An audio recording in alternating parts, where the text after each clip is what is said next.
দুই নম্বর এমন আপনার সাহাবী হযরত আবু যর গফফারী রাদিয়াল্লাহু তাআলা আনহু সূরাতুল ইখলাস বেশি বেশি পড়েন।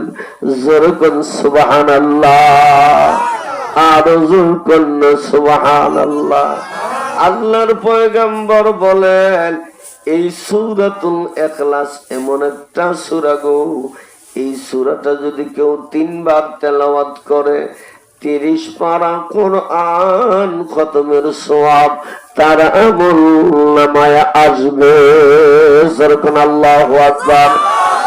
বন্ধুগণ, হযরত আবু যর গফফারী রাদিয়াল্লাহু তাআলা আনহু বলেন, ইয়া রাসূলুল্লাহ, ইয়া হাবিবাল্লাহ, আমার কিছু ওসিয়ত করুন। সুবহানাল্লাহ বলেন। মহান আল্লাহর পয়গম্বর আবু যর গফফারী রাদিয়াল্লাহু তাআলা আনহুকে 3টা ওসিয়ত করলেন।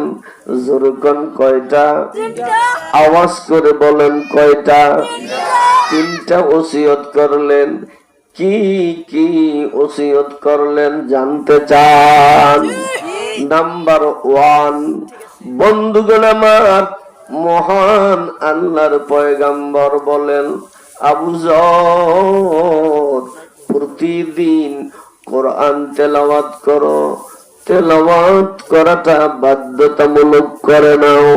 জোরে কোন সুবহানাল্লাহ। বন্ধুগণ আমার, মহান আল্লাহর পয়গম্বর বলেন, আফজালুল ইবাদাতি তিলাওয়াতিল কুরআন। জোরে কোন আল্লাহু আকবার। সবচাইতে আফজল পূর্ণ জিকির হলো কোরআনুল কারীম তেলাওয়াতের জিকির। জোরে কোন সুবহানাল্লাহ। যত কিসমের জিকির আছে, শ্রেষ্ঠ জিকিরের নাম কি? কোরআন তেলাওয়াত। একসাথে বলেন, যত কিসমের জিকির আছে, শ্রেষ্ঠ জিকিরের নাম কি? আফজালুল ইবাদাতি তিলাওয়াতুল কুরআন। আল্লাহর নবী বলেন, আফজল পূর্ণ শ্রেষ্ঠ জিকির হলো তেলাওয়াত। সুবহানাল্লাহ পড়েন।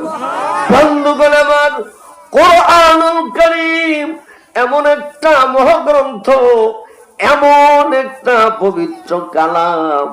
এই কালামুল্লাহ যারা পড়বে, পড়লেই সওয়াব হয়। যারা শুনবে, শুনলেও সওয়াব হয়। পড়তেও জানে না, শুনতেও জানে না, কেউ যদি তাকায়া তাকায়া কোরআনুল কারীম দেখে, এই কোরআনের দিকে তাকায়া থাকলেও সওয়াব হয়। সুবহানাল্লাহ পড়তে যা বলবেন, ঠান্ডায় মনে হয় একেবারে বরফের মতো হয়ে যেতেছেন আপনারা। একটু জিকির করে লা ইলাহা ইল্লাল্লাহ, ইল্লাল্লাহ, জোরে লা ইলাহা ইল্লাল্লাহ, লা ইলাহা ইল্লাল্লাহ, জোরে লা ইলাহা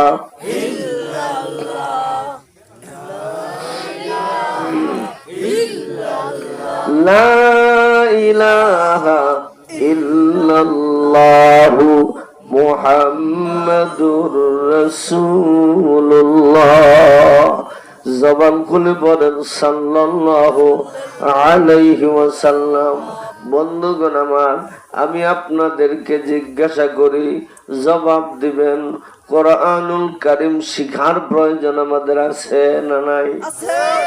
আমরা যদি না শিখতে পারি, যারা শিখেছেন, যারা তেলাওয়াত করেন, তাদের কনানে যায় দাঁড়ায় তেলাওয়াত শুনবো। শুনলেই সওয়াব। রাজি আছেন কিনা?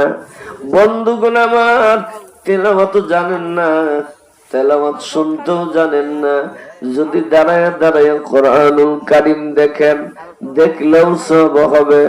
বন্ধুগণ আমার, আজ থেকে আমরা আপন করলাম কোরআন শরীফ ঘরের ভিতরে এমন জায়গায় রাখবো, সকালে যেন একবার দেখি, দুপুরে যেন অন্তত পক্ষে একবার দেখি, বিকালে যেন একবার দেখা পাই। এমন ভাবে কোরআনটাকে তোয়ালি দিয়া গামছা দিয়া এমন ভাবে মোড়ায় যেন না রাখেন যাতে সেখানে চোখ না পড়ে। এরকম ভাবে যদি রাখেন বলুন তো গুনাহ হবে কিনা? আরো জোরে বলেন। আসলে কোরআন আমাদের যাদের ঘরে আছে তোয়ালি দিয়ে একেবারে কোরআনটাকে মোড়াইয়া এমন সুন্দর ভাবে রেখে দিয়েছি, মনে হয় 2 বছরের ভিতরে আর খোলা হয় নাই। আছে না নাই? ওরে ভাই মুসলমান, কোরআন এমন একটা গ্রন্থ, এমন একটা পাক কালাম, যে চেহারার দিকে তাকায়া তাকলেই সওয়াব হয়। বন্ধুগণ আমার, হযরত আবু যর গফফারি রাদিয়াল্লাহু তাআলা আনহু বলেন, ইয়া রাসূলুল্লাহ, আমাকে আরেকটা ওসিয়ত করেন। মহান আল্লাহর নবী বলেন, আরেকটা ওসিয়ত হলো সর্বদা সত্যের উপরে অবিচল থাকবে। সত্যের উপরে যদি অবিচল থাকতে পারো কামেল ইমানদার হতে পারবা। জোরে জোরে কোন সুবহানাল্লাহ। কিসের উপরে অবিচল থাকবো? সত্যের উপরে। জোরে বলেন, কিসের উপরে? সর্বদা সত্যের উপরে অবিচল থাকবে। যদি সত্যের উপরে অবিচল থাকতে পারো তাহলে কামেল ইমানদার হতে পারবা। বন্ধুগণ আমার, আমরা কি সর্বদা সত্য কথা বলি না মিথ্যাও বলি? আল্লাহর পয়গম্বর বলেন, আসিদকু ইউনজি, সত্য মানুষকে মুক্তি দেয়। জোরে কন্যা সুবহানাল্লাহ। এজন্য মহান আল্লাহর হাবিব বলেন, আল্লাহর নবী বলেন, সর্বদা সত্যের উপরে অবিচল থাকবে। আমাদের শিক্ষা এখানে আছে না নাই? জোরে কোন। বন্ধুগণ আমার, 3 নম্বর ওসিয়ত করলেন আবু যর। 3 নম্বর ওসিয়ত হলো সর্বদা অন্যের দোষ তালাশ না করিয়া নিজের দোষগুলো তালাশ করবা। যদি এই আমল করতে পারো আল্লাহর আবেদ হতে পারবা। জোরে কন্যা সুবহানাল্লাহ। আর জোরে কন্যা সুবহানাল্লাহ। বন্ধুগণ আমার, এই আমলগুলো করার প্রয়োজন আমাদের আছে না নাই? বন্ধুগণ আমার, হযরত আবু হানিফা রাহমাতুল্লাহ আলাইহি বড় ব্যক্তির নাম না কোন ছোট ব্যক্তির নাম? আওয়াজ করে বলেন। এমন বড় ব্যক্তির নাম। 4টা মাযহাব আছে, শাফি, মালিকি, হাম্বলি, হানাফি। 4টা মাযহাবের শ্রেষ্ঠ মাযহাব যে মাযহাব, সেই মাযহাবের নাম হলো হানাফি মাযহাব। হানাফি মাযহাবের ইমাম, ইমামে আজম, যার লকব হলো ইমামে আজম আবু হানিফা রাহমাতুল্লাহ আলাইহি। জোরে কন্যা সুবহানাল্লাহ। একবার নয়, 2 বার নয়, 50-এর উপরে আরো 5 বার। কতবার হলো? 55 বার। ওই ইরাকের কুফা থেকে মক্কা পর্যন্ত, মদিনা পর্যন্ত হেঁটে হেঁটে যে তিনি 55 বার জীবনে হজ করেছেন। জোরে কোন সুবহানাল্লাহ। 1 মাস রমজানের ভিতরে 61 বার কুরআনুল কারীম খতম করেছেন। জোরে কন্যা সুবহানাল্লাহ। 40 বছর পর্যন্ত ইশার উযু দিয়া ফজর নামাজ পড়েছেন। জোরে কন্যা সুবহানাল্লাহ। আর জোরে কোন সুবহানাল্লাহ। 55 বার হজ করেছেন, যিনি কোনো ঘোড়ায় চড়ে যান নাই, এরোপ্লেনে যান নাই, পানির জাহাজে যান নাই। হেঁটে হেঁটে ইরাকের কুফা থেকে ওই মদিনা পর্যন্ত হেঁটে হেঁটে হজ করতে গিয়েছেন। হজ করেছেন 55 বার। কতবার? আল্লাহর কেমন আশেক বান্দা। সুবহানাল্লাহ, সুবহানাল্লাহ। 1 মাসের ভিতরে, একটা রমজানের ভিতরে 61 বার কোরআন খতম করেছেন। আমরা যে ভাইজান তারাবি নামাজ পড়ি, খতম তারাবি পড়ি, ওই খতম তারাবিতে দীর্ঘ 1 মাসের ভিতরে আমরা যে খতম তারাবি পড়ি, কোরআন শরীফটাকে একটা খতম দেওয়া হয়। যেরকম কয়টা খতম দেওয়া হয়? 1 মাস রোজার ভিতরে 2 জন হাফেজ সাহেব লাগাইয়া 1 মাস কোরআন খতম তারাবি নামাজ পড়ি, খতম হয় কয়টা? আর আবু হানিফা রাহমাতুল্লাহ আলাইহি 1 রমজানের ভিতরে ওই কোরআনটাকে 61 বার খতম করেছে। সুবহানাল্লাহ বাড়তে যে বলবেন। আমি তো আপনাদের চেনা মানুষ, এই জন্য আমার কথা সুবহানাল্লাহর আওয়াজ কত না। যদি মাইকে ঘোষণা দিত গাজীপুর তো নাইতেছে, তাহলে খবর আছে। রাগ হইতেছেন না তো? সোনার ভাইয়ের আমার বলতেছিলাম, 55 বার যিনি পায়ে হেঁটে হজ করলেন, 1 রমজানের ভিতরে 61 বার কোরআন খতম করলেন। আপনারা তো একবারও জিজ্ঞেস করলেন না, যুক্তিবাদী সাহেব 1 রমজানের ভিতরে তিনি 61 বার কেমন করে কোরআন খতম করলেন? একবার তো আপনারা জিজ্ঞেস করলেন না। এটা বন্টন করে আমি আপনাদের বুঝাই। বন্ধুগণ আমার, 30 দিনে 30 পারা কোরআন খতম করেছেন, 30 রাতে 30 পার কোরআন খতম করেছেন, আর 30 দিনের তারাবি নামাজে 1 কোরআন খতম করেছেন। এই হলো 61 বার। জোরে কন্যা সুবহানাল্লাহ, আর জোরে কোন সুবহানাল্লাহ, সুবহানাল্লাহ। বন্ধুগণ আমার, তিনি কি তাইলে খুব ছোট মানুষ না অনেক বড় মানুষ? কাবা শরীফের ভিতরে 2 রাকাত নামাজ পড়ে আল্লাহকে দেখে বলতেছেন, গো আল্লাহ, যেভাবে তোমার তাসবিহ পড়ার কথা ছিল সেইভাবে তোমার তাসবিহ পড়তে পারি নাই। নামাজ যেইভাবে পড়ার কথা ছিল সেইভাবে নামাজ পড়তে পারি নাই। তেলাওয়াত যেভাবে শোনানোর কথা ছিল, আল্লাহ গো, হয়তো সেইভাবে আমি তেলাওয়াত তোমার শোনাতে পারি নাই।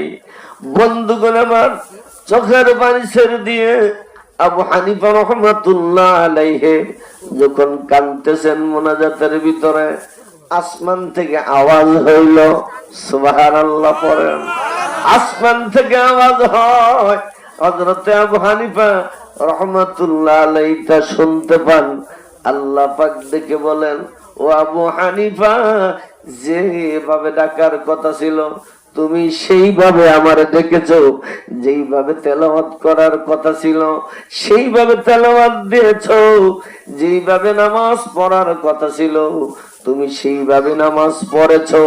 তোমার নামাজ আর তেলাওয়াত কবুল হয়ে গেছে। জোরে কন্যা সুবহানাল্লাহ, আর জোরে কন্যা সুবহানাল্লাহ। লা ইলাহা ইল্লাল্লাহ, লা ইলাহা ইল্লাল্লাহ, নাই কোনো মাবুদ আল্লাহ ছাড়া, নাই কোনো মাবুদ আল্লাহ ছাড়া, লা ইলাহা ইল্লাল্লাহ, জোরে লা ইলাহা ইল্লাল্লাহ, লা ইলাহা ইল্লাল্লাহ মুহাম্মাদুর রাসূলুল্লাহ। জবান খুলে বলেন সাল্লাল্লাহু আলাইহি ওয়াসাল্লাম। তাহলে আলোচনা করতেছিলাম, ইন্নী আব্দুল্লাহ, নিঃসন্দেহে আমি আল্লাহর গোলাম। বন্ধুগণ আমার, হযরত আবু হানিফা রাহমাতুল্লাহ আলাইহি নিজেরা ছোট মনে করতেন, আল্লাহ তাকে বড় করে দিয়েছেন। বড় পীর আব্দুল কাদের জিলানী রাহমাতুল্লাহ আলাইহি নাম শুনছেন আপনারা? হযরত আব্দুল কাদের জিলানী রাহমাতুল্লাহ আলাইহি কোন ছোট মানুষের নাম না, বড় মানুষের নাম। নিজের সবসময় ছোট মনে করতেন, তাকে বড় করে দিয়েছেন কে? সুবহানাল্লাহ, সুবহানাল্লাহ।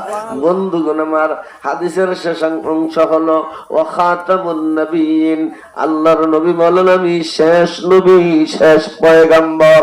বন্ধুগণ আমার, আমার আপনার নবীজি আখেরি নবী, আমার আপনার নবী আখেরি পয়গম্বর, আর আমরা হলাম আখের উম্মত। জোর বলেন ঠিক কিনা? বন্ধুগণ আমার, মুসনাদে আহমদ শরীফের একটা হাদিস আজকেই পড়ে আসলাম। বিশ্ব নবীর দরবারে একজন এসে জিজ্ঞেস করলেন, ইয়া রাসূলুল্লাহ, ইয়া হাবিবাল্লাহ, যিনি আপনাকে দেখলো, আপনার প্রতি ঈমান আনলো, আপনার অনুসরণ করলো, বলুন তো তিনি আপনার পক্ষ থেকে কি পাবে? আল্লাহর পয়গম্বর বলেন, যিনি আমার দেখলো, আমার উপর ঈমান আনলো, আমার অনুসরণ করে চললো, এমন ব্যক্তির প্রতি আমি নবীর পক্ষ থেকে একবার মোবারকবাদ। অতঃপর লোকটি জিজ্ঞেস করলেন, যে ব্যক্তি আপনার দেখলো না অথচ আপনার উপর ঈমান আনলো, আপনার অনুসরণ করলো, বলুন তো নবীজি ওই ব্যক্তি আপনার পক্ষ থেকে কি পাবেন? আল্লাহর নবী জবাব দিলেন, যে ব্যক্তি আমার দেখলো না অথচ আমার নবী বলে মানলো, আমার উপর ঈমান আনলো, আমার অনুসরণ করে চললো, তাদের প্রতি তুবা লাহু সুম্মা তুবা লাহু সুম্মা তুবা লাহু। জোরে কন্যা সুবহানাল্লাহ। এমন ব্যক্তির উপর, যে ব্যক্তি আমার দেখলো না, আমার উপর ঈমান আনলো, আমার অনুসরণ করে চললো, এমন ব্যক্তিদের প্রতি আমি নবীজির পক্ষ থেকে একবার নয়, দুইবার নয়, বারবার মোবারকবাদ। জোরে কন্যা সুবহানাল্লাহ। বন্ধুগণ আমার, যেই নবীজি জীবন কোনদিন আমার আপনারা দেখলো না অথচ আমার আপনার প্রতি বারবার মোবারকবাদ রেখে গেলেন, ওই নবীজির প্রতি দরদ আমাদের কলিজায় আছে না নাই? সাফায়াত নৌকা নবী বানায়া, সাফায়াত নৌকা নবী বানায়া, ওই যে পুলসিরাত ঘাট গোরাছেন বান্দিয়া, পুলসিরাত ঘাট গোরাছেন সাজায়া, নবীর নামে দরুদকে নে তোমরা পড়ো না,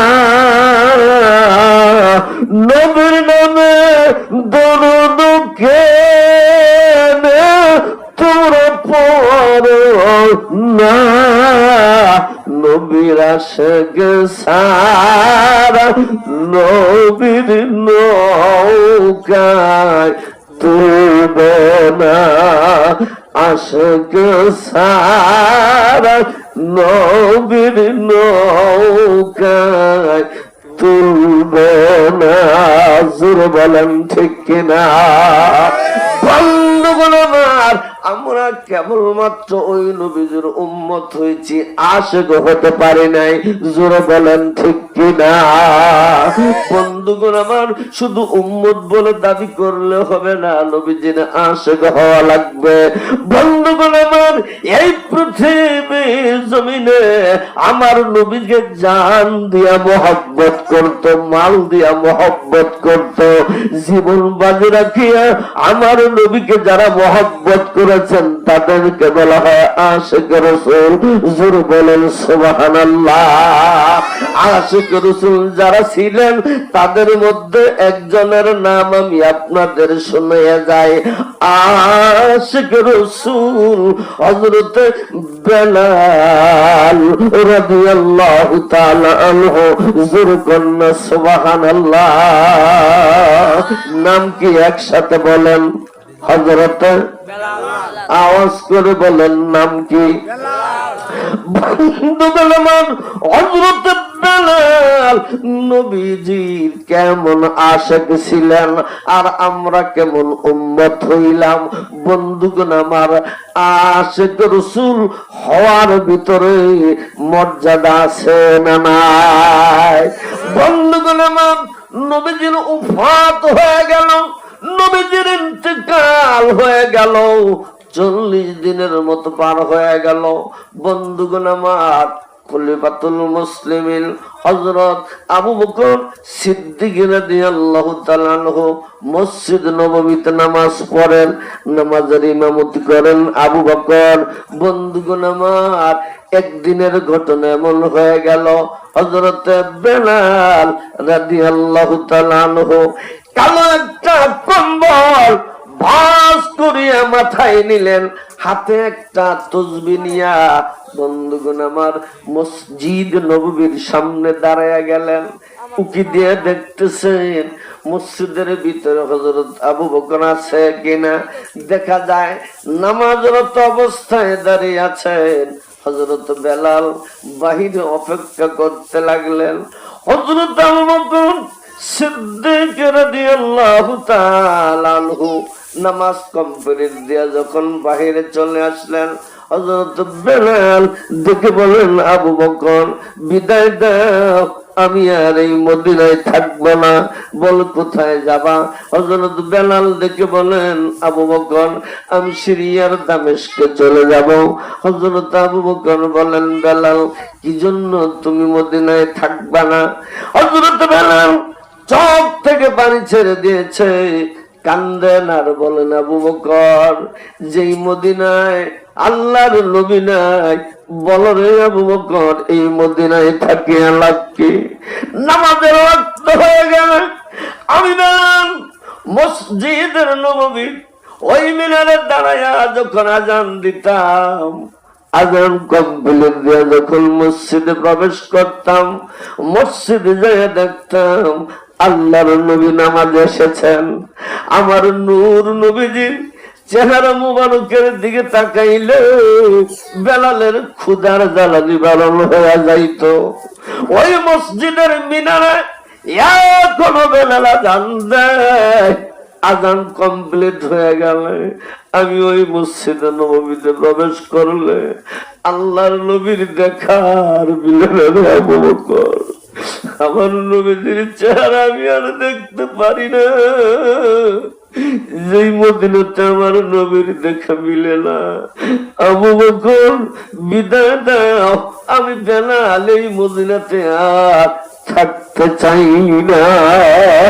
বন্ধুগণ আমার, হযরত আবু বকর বুঝালেন, একবার নয় দুইবার নয় বহুবার বুঝালেন। হযরত আবু বকরের বুঝ হযরত বেলাল না নিয়া তিনি সামনের দিকে চলতে শুরু করলেন। যাইতে যাইতে ওই সিরিয়ার দামেস্ক নগরে চলে গেলেন। জোরে কোন সুবহানাল্লাহ। বন্ধুগণ আমার, মাথায় কালো একটা কম্বল, হাতের মধ্যে একটা তসবিহ নিয়া ওই দামেস্কের অলি দিয়া গলি দিয়া আওলা কেসে পাগল বেশে তিনি ঘুরতে লাগলেন। কিন্তু তার মাথা ঠিক আছে, নামাজের জন্য যখন আজান হয় এই পাগল দৌড়াইয়া মসজিদে যায়। জোরে কোন সুবহানাল্লাহ। ও সোনার ভাইয়েরা, বাংলাদেশের মুসলমান আমরা কেমন মুসলমান হইলাম, মসজিদের মিনারে আজান হয়, কোনটা পাগল আর কোনটা ভালো মানুষ ঠাওর করা যায় না। জোরে বলেন ঠিক কিনা? ভালো মানুষ নামাজের দিকে যায় না, কোন পাগল তো আজান শুনিয়ে মসজিদে যায় না, যায় নাকি? আর জোরে বলেন। কিন্তু হযরত বেলাল রাদিয়াল্লাহু তাআলা আনহু পাগল হইলেও তিনি কেমন পাগল, মসজিদে যখন আজান হইতো মসজিদের দিকে দৌড় মারতো, নামাজের দিকে চলে যাইতো। জোরে কন্যা সুবহানাল্লাহ। একবার না, দুইবার না, একাধিকবার যখন মুসল্লিদের সাথে তার দেখা হয়ে গেল, বন্ধুগণ আমার, ওই স্থানীয় মুসল্লি যারা হযরত বেলালকে জিজ্ঞাসা করে বসলেন। কি জিজ্ঞাসা করলেন শুনবেন, আওয়াজ করে বলেন। কালো কম্বল হাতে তোস বাইরে বিদেশি, ওই যে কালো কম্বল হাতে তোস বাইরে বিদেশি, বলো বলো বলো তোমার নামটি কি, বলো বলো বলো তোমার নামটি কি। নামটি আমার হযরত বেলাল, তোমরা জানো না। নামটি আমার হযরত বেলাল, তোমরা জানো না। নবীকে আমি দেওয়ানা, নবীকে আমি দেওয়ানা। হযরত বেলাল চোখের পানি ফেলায় কাঁদলে আর বলেন, ও দামেস্কের মুসলমান, আমার নবীজিকে তোমাদের এই দামেস্কের কোন পথ দিয়ে চলতে দেখছনি? জোরে জোরে কন্যা সুবহানাল্লাহ। বন্ধুগণ আমার, কেমন আশিক ছিলেন হযরত বেলাল। বন্ধুগণ আমার, আল্লাহর নবী এক হাদিসের ভিতরে বলেছেন, কিয়ামতের দিন, হাসরের ময়দান যেদিন শুরু হয়ে যাবে, সর্বপ্রথম আমি মুহাম্মদুর রাসূলুল্লাহ সাল্লাল্লাহু আলাইহি ওয়াসাল্লামকে রওজা মুবারক থেকে আমার উঠানো হবে। আমার ডান দিক থেকে যার উঠানো হবে তার নাম হলো হযরত আবু বকর সিদ্দিক রাদিয়াল্লাহু তাআলা আনহুকে। জোরে কন্যা সুবহানাল্লাহ। বন্ধুগণ আমার, আল্লাহর পয়গম্বর বলেন, আমার রওজার বাম পার্শ্ব থেকে যাকে উঠানো হবে তিনি আর কেউ না, তার নাম হলো হযরত উমর ফারুক রাদিয়াল্লাহু তাআলা আনহু। আল্লাহর পয়গম্বর বলেন, আমার কদম মোবারকের নিকট থেকে যিনি বেরিয়ে আসবেন তিনি আর কেউ না, তিনি আর কেউ না, তার নাম হলো আশিক রাসূল হযরত বেলাল। সুবহানাল্লাহ। আল্লাহর নবী বলেন, বেলালের কবর কিন্তু মক্কা নগরীতে নাই, বেলালের কবর কিন্তু মদিনাতেও নাই। অথচ আল্লাহর পয়গম্বর বলেন, আমার বেলাল আমার কদম মুবারকের নিকট থেকে কিয়ামতের ময়দানে মাটি ভেদ করে তিনি বের হয়ে আসবেন। জোরে কন্যা সুবহানাল্লাহ। বন্ধুগণ আমার, যেই বেলালের কবর মদিনার জমিনে হয় নাই, আল্লাহর পয়গম্বর বলেন আমার রওজার নিকট থেকে বেলাল বের হয়ে আসবে। আপনারা কি জানতে চান তাহলে বেলালের কবর কোথায়? বন্ধুগণ আমার, হযরত বেলালের কবর যেহেতু মক্কাতেও নাই মদিনাতেও নাই, ওই বেলালের কবর কোথায় আপনারা জানতে চান কিনা? একসাথে আওয়াজ করে বলেন, বেলালের কবর কোথায়?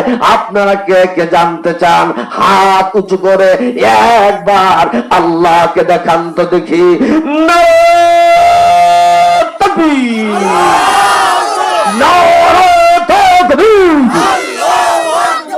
হাত গুলি নামান। বন্ধুগণ আমার, আপনাদেরও যেমন জানার ইচ্ছা হয় আমারও তেমন বলার ইচ্ছা হইতেছে। তবে আলোচনা আপনারা কতটা ধরে রাখতে পারেন, মনে রাখতে পারেন, বোঝার জন্য এই মুহূর্তে বলতে চাচ্ছি না। হযরত বেলালের কবর কোথায় কিছুক্ষণ পরে বলি। বন্ধুগণ আমার, আমি আপনাদের সামনে 30 পারা কোরআনুল কারীমের 2 নম্বর পারার সূরার দিক থেকে 2 নম্বর সূরা আয়াতের দিক থেকে 228 নম্বর আয়াত কারীমের একটা অংশ তেলাওয়াত করেছি। আমার মূল আলোচনার বিষয় হলো এই আয়াত কারীমের উপরে। বন্ধুগণ, কিছুক্ষণ পর্যন্ত এই আয়াত কারিমার উপর আমরা আলোচনা শুনবো। কখনো যদি আমি ভুলে যাই আপনারা আমাকে মনে করে দিয়েন। ও যুক্তিবাদী সাহেব, হযরত বেলাল নবীজির কদম মোবারকের নিকট থেকে যখন হাসরের ময়দানে বের হয়ে আসবে, অথচ ওই বেলালের কবর তো মদিনাতে নাই। জনাব বলে যান হযরত বেলালের কবর কোথায়? মনে থাকবে আপনাদের? মনে থাকবে তো? কার কার মনে থাকবে দেখি হাত উঁচু করেন তো। আল্লাহু আকবার। বুঝছি, আমি মনে করতেছি যে আপনারা ভিতরে ভিতরে ঘুমাইতেছেন, আমি একটা চিল্লাচিল্লি করতেছি। আসলে এখন মনে হইতেছে আমার যে আপনারা কেউ ঘুমান নাই। রাত্রি যেহেতু 11টার উপরে বাজে, খুব একটা বেশিও বাজে না, 11:10 বাজে। আমি ভাবছিলাম যে 11:30টার মধ্যে মোনাজাত দিয়ে দিব। তা আপনাদের চেহারার দিকে তাকে এমন হইতেছে কি রাত 11:30, 11:10 কি খুব বেশি বাজলে মনে হয় 8:30টার মতো বাজতে। আপনাদের ফেসে মনে হইতেছে যে একেবারে কেবল মাত্র বসলেন, তাই না? আল্লাহু আকবার। সাদা গরম একটু জিকির করি, লা ইলাহা ইল্লাল্লাহ, লা ইলাহা ইল্লাল্লাহ, জোরে লা ইলাহা ইল্লাল্লাহ।